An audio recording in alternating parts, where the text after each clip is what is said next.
Ang pagkatrap ni Jinwoo sa Red Gate ang dahilan kung bakit malalaman ng lahat na mayroong isang Irank Hunter reawaken. At ito ang kanyang unang laban kasama ang kanyang Shadow Army. Habang ang hindi inaasahang pagkikita ng dalawang S-Rank Hunter sa pinangyarihan ng Red Gate ay parang dalawang bomba na nagsagupaan dahil lang sa pangalang Song Jinwoo na isang E-Rank Hunter. Inamin ni Sangmen na mayroong E-Rank sa loob ng Red Gate at ito ay si Song Jinwoo. Inisip ni Jinwoo na matalas talaga ang pandaman ng mga Yaki dahil una nilang inatake ang dalawang pinakamahina sa kanilang grupo. Nainis si Jinwoo at sinabi sa kanyang sarili na papatayin niya ang mga ito mamaya dahil kung nangyari ito 2 months ago, maaaring sa kanya ipapatama ang Ice Arrow. Wika ni Kim Chul na nasa loob sila ng Red Gate at hindi sila makakabalik kapag hindi kusang magbukas ulit ang dungeon. Nagulat ang lahat kung ano ang ibig sabihin ng Red Gate. Sinabi ni Jinwoo na ang Red Gate ay isang special gate papunta sa ibang mundo. Kapag ikaw ay makapasok sa isang Red Gate, automatic ito ay magsasara at wala nang makakapasok pa ng iba para humingi ng tulong. Ito ang lugar na hindi ka makakatakas kapag hindi napapatay ang boss. Sa madaling salita, sila ay na-stranded. Nakapagdesisyon si Kim Chul as a captain ng raid na hatiin sa dalawa ang kanilang grupo. Since hindi nila alam kung kailan ulit magbubukas ang gate ng dungeon, ay susubukan niyang talunin ang dungeon boss kasama ang mga B-Rank Hunter. At ang mga C-Rank Hunter ay maiiwan hanggang sa mapatay nila ang dungeon boss. Naisip ng mga C-Rank Hunter na mas mataas ang kanilang chance na makasurvive kung didikit sila sa isang A-Rank Hunter. Subalit, hindi pumayag si Kim Chul na sila ay isama dahil magiging pasanin lang sila sa misyon. Ipinaliwanag naman ni Kim Chul na kapag matatalo nila ang boss, sila rin naman ay makakauwi ng safety. Subalit ang naisip ng mga C-Rank Hunter ay hindi pa rin sila ligtas since mayroon pa rin mga hindi inaasahan na pag-ambush. Nag-request ang isang B-Rank Hunter na babae na makipagpalit siya ng posisyon sa isang C-Rank na gustong sumama kay Kim Chul. Kaya nagulat si Kim Chul kung ano ang nasa isip ng babae dahil mas safety siya kung nasa tabi siya ng isang E-Rank Hunter. Sinabi ng babae na hindi daw na-notice kanina ni Kim Chul ang araw at ito daw si Jinwoo ay hindi isang E-Rank Hunter.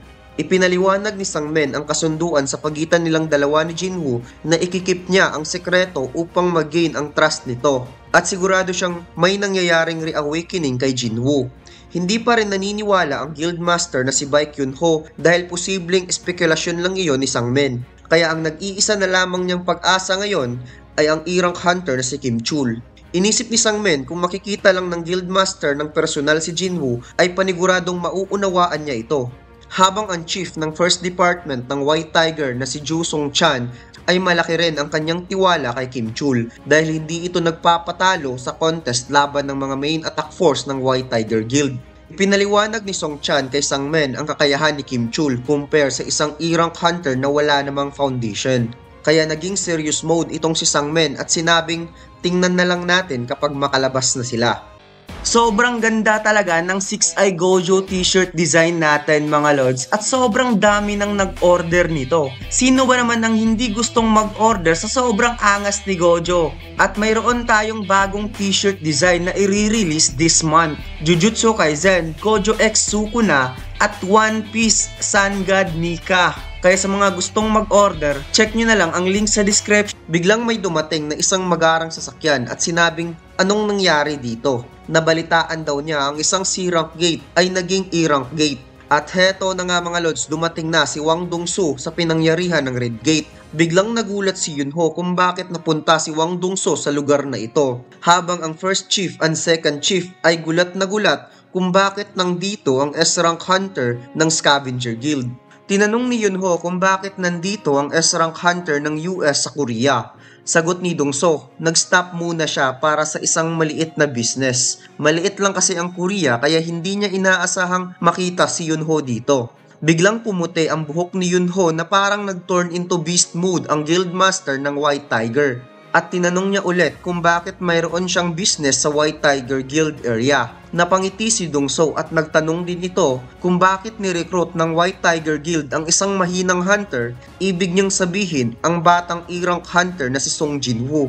Kaya nagulat si Yunho kung bakit kilala ni Dongsu si Song Jinwoo. Pagkatapos lumipat ang scene sa loob ng Red Gate. Tinanong ni Jinwoo ang babae kung bakit napakakalma nila sa ganitong sitwasyon. kahit sila ay mga bagong recruit. Sinabi ng babae na una daw niyang natutunan lahat pwedeng mangyari sa loob ng dungeon, especially kay Kim Chul na nakareceive ng special coaching at nakadistin talaga siya para sa main attack force ng White Tiger Guild. Nag-split na sa dalawa ang kanilang grupo at nag-say good luck si Kim Chul sa mga mahihinang hunter, habang si Jinwoo ay sinabing good luck din sa inyo. Sinabi ng babae kung hindi ba talaga sasagutin ni Jinwoo ang kanyang tanong kung ano ang kanyang rank. Naisip ng babae na posibleng isang irang hunter si Jinwoo, habang ang grupo ni Kim Chul ay patuloy pa rin sa paglalakbay para hanapin ng boss. Sinabi ni Kim Chul na hindi siya naniniwala na isang irang hunter si Jinwoo, pero alam niya na silang lahat ay mamamatay ng maaga. Pagkatapos naghanda ang grupo ni Kim Chul dahil inaatake sila ng 3 ice bear. At madali lang itong natalo ng kanilang grupo dahil sa husay ni Kim Chul sa pakikipaglaban. Hindi nagsisisi ang mga hunter na sumama kay Kim Chul dahil alam nila na ligtas silang lahat basta kasama ang irang hunter captain. Lumipat ang scene sa Red Gate. Nainis si Dong-soo dahil pumunta lang siya dito sa Korea para kay Song Jinwoo at ngayon na-stuck siya sa loob ng Red Gate. Habang si Yunho ay nagtataka kung bakit maraming nagkaka-interes sa isang irang hunter na si Song Jinwoo. Samantalang ang grupo ni Jinwoo sa loob ng Red Gate ay patuloy pa rin sa paglalakbay. Sinabi ng babae na hindi na sila dapat lumayo pa dahil ang forest na ito ay teritoryo ng mga ice bears. Kaya kailangan na nilang bumalik bago dumating ang mga ice bears. Subalit patuloy pa rin sa paglalakad si Jinwoo. Nagalit ang babae at sinabing hindi ba daw narinig ni Jinwoo ang kanyang mga sinabi. Gusto ata nito na mamatay kaagad. Sinabi ni Jinwoo na yun nga ang rason kung bakit sila magpapatuloy dahil ang poproblemahin lang nila ay ang mga ice bears at hindi ang mga ice elves. Napagtanto ng babae kung bakit hindi niya naisip na posibleng walang ibang mas malakas pa na monster sa lugar na ito kundi ang mga ice bears lamang since ito ang kanilang teritoryo. Naisip ni Jinwoo na parang nilalamig ang kanyang mga kasama sa kanilang kasuotan kaya binuksan niya ang kanyang inventory para kumuha ng mga jacket. Napamangha ang babae kung paano kinukuha ni Jinwoo ang mga jacket at inisip niya na mayroong special magic si Jinwoo. Sinabi ni Jinwoo kay Sung-ai, since siya ang nagdala nito sa loob ng Red Gate ay responsibilidad niya ang kaligtasan nito, subalit huwag itong magtanong kahit ano sa kanya, same as sa 3 niyang kasama. Binalaan niya ito na responsibilidad niya ang lahat subalit walang magtatanong o kahit mag-demand sa kanya. Biglang dumating ang isang ice bears at sinugod ang grupo ni Jinwoo. Sinabi ng kanyang mga kasama na ang pinakamalaki nilang problema sa ngayon ay ang mga high-rank monster na nakatira sa lugar na ito. Tugon naman ng babae na hindi talaga magandang desisyon ang pagpasok sa loob ng forest.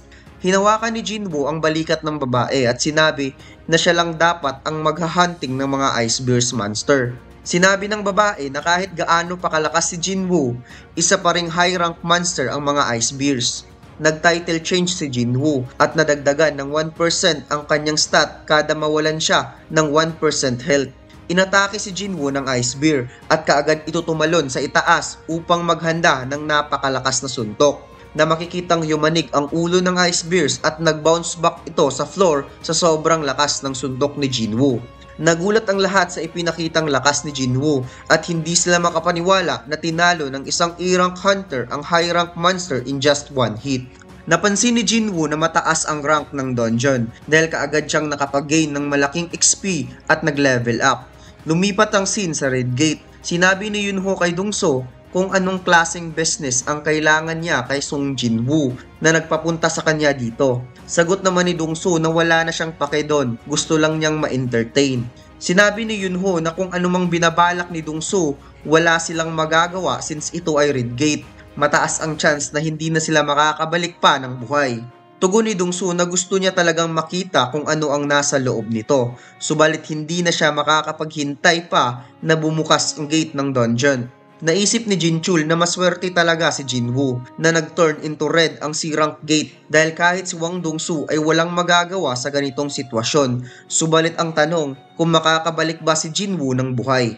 Habang ang grupo ni Jinwoo ay masayang binabarbecue ang ice bear, nagtanong si Sung-ai kung wala bang ibang ginagawa si Jin-ah sa kanilang bahay kundi mag-aral lang. Tugon naman ni Jinwoo, same lang din naman siya sa iba. Kapag nasa bahay, palagi itong natutulog, kumakain at naglalaro. Kahit nga noong bata pa sila, sabay pa silang pumupunta ng arcade station para maglaro. kaya hindi makapaniwala si Sung-ai kung paano nakakakuha ng malaking grade itong si Jin-a. Nagpaalam si Jinwoo na umalis muna dahil kakatapos lang niyang kumain, kaya mag-exercise muna siya ng kaunti. Kaya nagulat ang lahat kung bakit naman siya mag-exercise sa loob ng dungeon. Inisip ni Jinwoo na hindi naman talaga maiintindihan ng kanyang mga kasama ang mga pinagagawa niya. Ayaw niyang magkaroon ng penalty, baka bigla niyang maiwan ang mga ito dahil napunta na siya sa penalty zone. Pagkatapos makapag-warm up ni Jinwoo, nagsimula na siyang maghanap ng monster para huntingin, habang bigla niyang naramdaman ang kakaibang sensation na paparating sa kanya. Isang grupo ng mga ice bears na papunta kay Jinwoo. Kung kaya, kaagad niyang tinawag at pinalabas ang kanyang mga shadow army. Sinabi ni Jinwoo na ito ang kanilang unang misyon, kaya simulan na nila. At dito lang nagtatapos ang ating kwento mga lods. Huwag mo sanang kalimutang mag-like, comment at mag-subscribe sa ating YouTube channel at mag-follow sa ating Facebook page. Salamat!